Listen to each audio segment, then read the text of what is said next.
আমাদের একটাই দাবি, আমাদের জাতীয়করণ করা হোক। আমরা খুব দুর্নীতির শিকার। আমি সারা বাংলাদেশে আনসারদের আহ্বান করতেছি এবং আমাদের এই যে সচিবালয় যত গণ্যমান্য ব্যক্তি আছে তাদের আহ্বান করতেছি, আমাদের জাতীয়করণ করা হোক। আমরা আর কোন দুর্নীতির মুখে পড়তে চাই না। আমরা 3 বছরের চাকরি চুক্তিভিত্তিক চাকরি, আমরা 3 বছর চাকরি করে 9 মাস 11 মাস বাড়িতে বয়ে থাকা লাগে। বাড়িতে বয়ে থাকি আমরা কোনো কাজ পাই না। কোনো মানুষের ক্ষেত কামারে গেলে মানুষে সিসি করে যে তোরা কে আমাদেরকে নিয়ে অফিসারে ব্যবসা করে, ঠিক আছে। 3 মাস পরে পরে নিয়োগ দেয়। আমাদের যে ডিজি মহোদয় আমরা 20% কাটে, প্রতি মাসে 25 কোটি টাকা ব্যয় হয়। এটাতে আমরা বুঝি না, আমরা কইলে আমরা নাই, এটা টাকা নাই, হেরা গায়লা। 50 বছরের ওয়ারেন্টি আর বাহারি ডিজাইনের মুস্তাফা ইউপিভিসি ডোর, কাটিয়ে দিন নিশ্চিন্তে 50 বছর। Mustafa uPVC door, excellence with durability. আমাদের প্রথম দাবি হচ্ছে আমাদের জাতীয়করণ করতেই হবে। আমরা অনেক নির্যাতিত। আমাদের 20 ভাতা কেটে নেয়, প্রায় 2000 টাকার উপরে কেটে নেয়। এই টাকার কোনো এ পর্যন্ত হিসাব পাইলাম না। আমাদের 2 বছর 500 টাকা করে কাটছে। হ্যাঁ, এই টাকার কোনো আমাদের হিসাব নাই।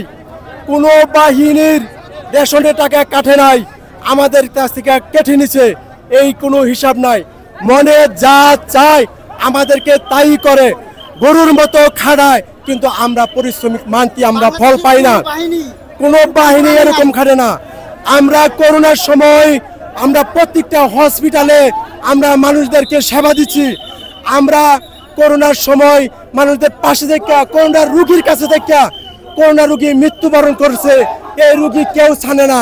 আমরা আনসাররা ছাই না, গাড়ির মাঝে তুলে তার বাড়ি তৈরি পৌঁছাইয়া দিছি। আমরা এতটুকু করার পরেও আমরা কোনো ফলাফল পাই না। আমাদের অনার শেষ দাবি, আমরা অনেক নির্যাতিত হইয়া আমাদের পিঠ দেওয়ালে ঠেকে গেছে। আমরা জাতীয়করণ চাই, আমাদের আর কোনো দাবি নাই। আমাদের মহাপরিচালক আমাদেরকে এখন ঘোষণা দিয়ে দেখ যে তোমাদের জাতীয়করণ করা হচ্ছে, আমরা যার কর্মস্থলে এখনই চলে যাব। আমরা মানুষকে কষ্ট দিতে চাই না, আমরা রাস্তায় গাড়ি আটকাতে চাই না। কিন্তু আমাদের কোনো স্কুল না ভাইয়া আমরা রাস্তায় নামছি। আমরা 11 তারিখে আন্দোলন করছি, আজকে 26 তারিখ। আমরা কোনো আশ্বাস পাই নাই, আমরা কোনো নিঃশ্বাস পাই নাই, আমরা কোনো সান্ত্বনা পাই নাই। আমরা একটা দাবি, আমরা জাতীয়করণ চাই। আমাদের দাবি, আমরা গত 11ই আগস্ট প্রথমে আমরা আমাদের দাবি উত্থাপন করি হাইকোর্টের সামনে, ঠিক আছে। সেখানে আমাদের দাবি ছিল একটাই, যে আমাদেরকে অবশ্যই জাতীয়করণ করতে হবে। 1947-এর দেশভাগের পর 1948 সালে আমাদের বাহিনী গঠিত। তারপর থেকে দেশের সব সময় সর্বত্র নিরাপত্তার কাজে আমরা সবসময় জড়িত। দেশের দুর্যোগ ব্যবস্থাপনা, সংকটের সময় সবসময় ব্যবস্থাপনা।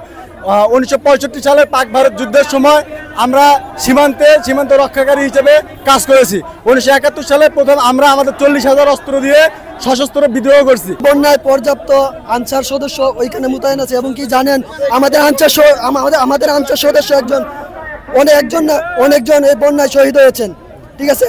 এই বন্যায় আমাদের অনেক আনসার শহীদ হয়েছেন, এবং কি আমাদের চট্টগ্রাম যত আনসার আছে, চট্টগ্রাম, কুমিল্লা, ফেনীতে, তারা তাদের নিজের কর্মস্থলে এবং বন্যার্তদের পাশে দাঁড়িয়েছেন। আমাদের 1 দিনের বেতন কর্তন করা হয়েছে, ঠিক আছে। আমরা 1,76,00,000 টাকা আমরা ত্রাণ দিয়েছি আমাদের এই সদর দপ্তর থেকে। আমাদের বন্যার্তদের ত্রাণ দিয়েছি, বুঝতে পারছেন।